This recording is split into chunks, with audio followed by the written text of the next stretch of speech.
22वां अध्याय चीरहरण। श्री सुखदेव जी कहते हैं, परीक्षित, अब हेमंत ऋतु आई। उसके पहले ही महीने में अर्थात मार्ग शीर्ष में नंद बाबा के व्रज की कुमारियां कात्यायनी देवी की पूजा और व्रत करने लगी। वे केवल भविष्यान्न ही खाती थीं।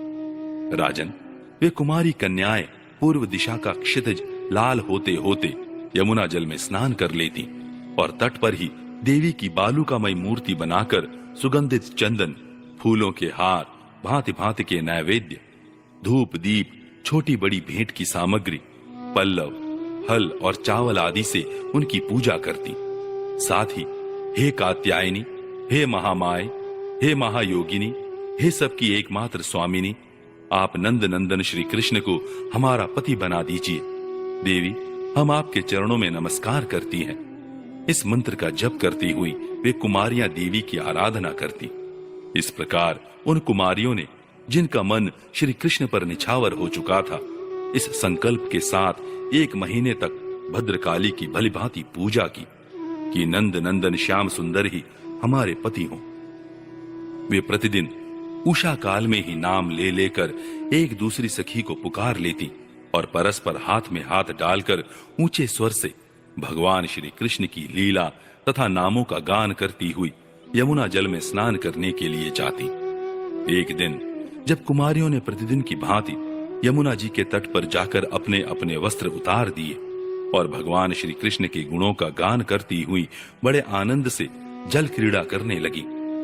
परीक्षित, भगवान श्री कृष्ण सनकादि योगियों और शंकर आदि योगेश्वरों के भी ईश्वर हैं। उनसे गोपियों की अभिलाषा छिपी न रही। वे उनका अभिप्राय जानकर अपने सखा ग्वाल बालों के साथ उन कुमारियों की साधना सफल करने के लिए यमुना तट पर गए। उन्होंने अकेले ही उन गोपियों के सारे वस्त्र उठा लिए और बड़ी फुर्ती से वे कदम्ब के वृक्ष पर चढ़ गए। साथ ही ग्वाल बाल ठठा ठठा कर हंसने लगे और स्वयं श्री कृष्ण भी हंसते हुए गोपियों से हंसी की बात कहने लगे।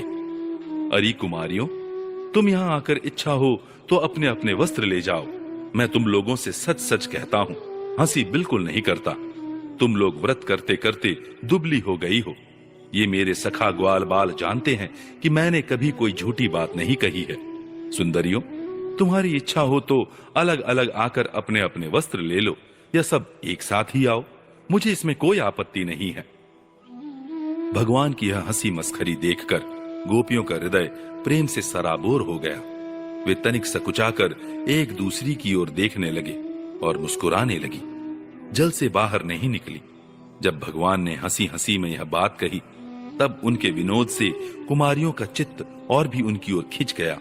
वे ठंडे पानी में कंठ तक डूबी हुई थी और उनका शरीर थर थर कांप रहा था। उन्होंने श्री कृष्ण से कहा, प्यारे श्री कृष्ण, तुम ऐसी अनीति मत करो। हम जानती हैं कि तुम नंद बाबा के लाडले लाल हो, हमारे प्यारे हो। सारे व्रजवासी तुम्हारी सराहना करते रहते हैं। देखो, हम जाड़े के मारे ठिठुर रही हैं। तुम हमें हमारे वस्त्र दे दो। प्यारे श्याम सुंदर, हम तुम्हारी दासी हैं। तुम जो कुछ कहोगे उसे हम करने को तैयार हैं। तुम तो धर्म का मर्म भलीभांति जानते हो। हमें कष्ट मत दो, हमारे वस्त्र हमें दे दो, नहीं तो हम जाकर नंद बाबा से कह देंगी।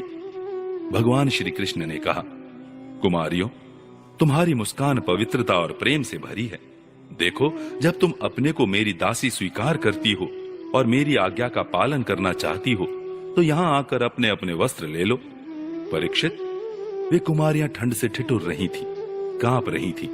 भगवान की ऐसी बात सुनकर वे अपने दोनों हाथों से गुप्त अंगों को छिपाकर यमुना जी से बाहर निकली। उस समय ठंड उन्हें बहुत ही सता रही थी। उनके इस शुद्ध भाव से भगवान बहुत ही प्रसन्न हुए। उनको अपने पास आई देखकर उन्होंने गोपियों के वस्त्र अपने कंधे पर रख लिए और बड़ी प्रसन्नता से मुस्कुराते हुए बोले, अरे गोपियों, तुमने जो व्रत लिया था उसे अच्छी तरह निभाया है, इसमें संदेह नहीं। परंतु इस अवस्था में वस्त्रहीन होकर तुमने जल में स्नान किया। इससे तो जल के अधिष्ठात्री देवता वरुण का तथा यमुना जी का अपराध हुआ है।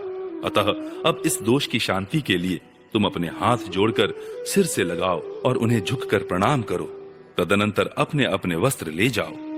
भगवान श्री कृष्ण की बात सुनकर उन व्रज कुमारियों ने ऐसा ही समझा कि वास्तव में वस्त्रहीन होकर स्नान करने से हमारे व्रत में त्रुटि आ गई, अतः उसकी निर्विघ्न पूर्ति के लिए उन्होंने समस्त कर्मों के साक्षी श्री कृष्ण को नमस्कार किया, क्योंकि उन्हें नमस्कार करने से ही सारी त्रुटियों और अपराधों का मार्जन हो जाता है।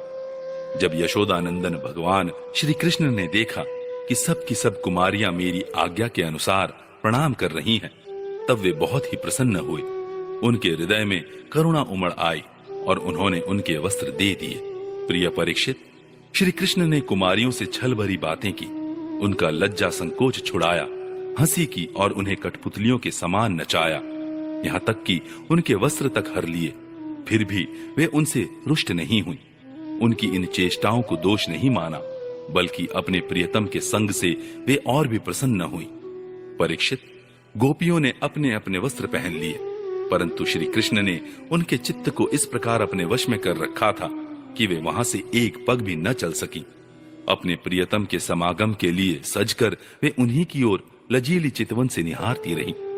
भगवान श्री कृष्ण ने देखा कि उन कुमारियों ने उनके चरण कमलों के स्पर्श की कामना से ही व्रत धारण किया है और उनके जीवन का यही एकमात्र संकल्प है। तब गोपियों के प्रेम के अधीन होकर उखल तक में बंध जाने वाले भगवान ने उनसे कहा, मेरी परम प्रेयसी कुमारियों, मैं तुम्हारा यह संकल्प जानता हूं कि तुम मेरी पूजा करना चाहती हो। मैं तुम्हारी इस अभिलाषा का अनुमोदन करता हूं। तुम्हारा यह संकल्प सत्य होगा, तुम मेरी पूजा कर सकोगी। जिन्होंने अपना मन और प्राण मुझे समर्पित कर रखा है, उनकी कामनाएं उन्हें सांसारिक भोगों की ओर ले जाने में समर्थ नहीं होती। ठीक वैसे ही जैसे भुने या उबाले हुए बीज फिर अंकुर के रूप में उगने योग्य नहीं रह जाते। इसलिए कुमारियों, अब तुम अपने अपने घर लौट जाओ। तुम्हारी साधना सिद्ध हो गई है। तुम आने वाली शरद ऋतु की रात्रियों में मेरे साथ विहार करोगी। सतियों, इसी उद्देश्य से तो तुम लोगों ने यह व्रत और कात्यायनी देवी की पूजा की थी। श्री सुखदेव जी कहते हैं, परीक्षित, भगवान की यह आज्ञा पाकर वे कुमारियां भगवान श्री कृष्ण के चरण कमलों का ध्यान करती हुई जाने की इच्छा न होने पर भी बड़े कष्ट से व्रज में गईं। अब उनकी सारी कामनाएं पूर्ण हो चुकी थी। प्रिय परीक्षित, एक दिन भगवान श्री कृष्ण बलराम जी और ग्वाल बालों के साथ गौएं चराते हुए वृंदावन से बहुत दूर निकल गए। ग्रीष्म ऋतु थी, सूर्य की किरणें बहुत ही प्रखर हो रही थी, परंतु घने घने वृक्ष भगवान श्री कृष्ण के ऊपर छत्ते का काम कर रहे थे। भगवान श्री कृष्ण ने वृक्षों को छाया करते देख स्तोक कृष्ण, अंशु, श्रीदामा, सुबल, अर्जुन, विशाल, ऋषभ, तेजस्वी, देवप्रस्थ और वरुथभ आदि ग्वाल बालों को संबोधन करके कहा, मेरे प्यारे मित्रों, देखो ये वृक्ष कितने भाग्यवान हैं। इनका सारा जीवन केवल दूसरों की भलाई करने के लिए ही है। ये स्वयं तो हवा के झोंके, वर्षा, धूप और पाला सब कुछ सहते हैं, परंतु हम लोगों की उनसे रक्षा करते हैं। मैं कहता हूं कि इन्हीं का जीवन सबसे श्रेष्ठ है, क्योंकि इनके द्वारा सब प्राणियों को सहारा मिलता है। उनका जीवन निर्वाह होता है। जैसे किसी सज्जन पुरुष के घर से कोई याचक खाली हाथ नहीं लौटता, वैसे ही इन वृक्षों से भी सभी को कुछ न कुछ मिल ही जाता है। ये अपने पत्ते, फूल, फल, छाया, जड़, छाल, लकड़ी, गंध, गोंद, राख, कोयला, अंकुर और कोपलों से भी लोगों की कामना पूर्ण करते हैं। मेरे प्यारे मित्रों, संसार में प्राणी तो बहुत हैं, परंतु उनके जीवन की सफलता इतने में ही है कि जहां तक हो सके अपने धन से, विवेक विचार से, वाणी से और प्राणों से भी ऐसे ही कर्म किए जाएं जिनसे दूसरों की भलाई हो। परीक्षित, दोनों ओर के वृक्ष नई नई कोपलों, गुच्छों, फल, फूलों और पत्तों से लद रहे थे। उनकी डालियां पृथ्वी तक झुकी हुई थी। इस प्रकार भाषण करते हुए भगवान श्री कृष्ण उन्हीं के बीच से यमुना तट पर निकल आए। राजन, यमुना जी का जल बड़ा ही मधुर, शीतल और स्वच्छ था। उन लोगों ने पहले गौओं को पिलाया और इसके बाद स्वयं भी जी भरकर स्वादु जल का पान किया। परीक्षित, जिस समय वे यमुना जी के तट पर हरे भरे उपवन में बड़ी स्वतंत्रता से अपनी गौएं चरा रहे थे, उसी समय कुछ भूखे ग्वालों ने भगवान श्री कृष्ण और बलराम जी के पास आकर यह बात कही,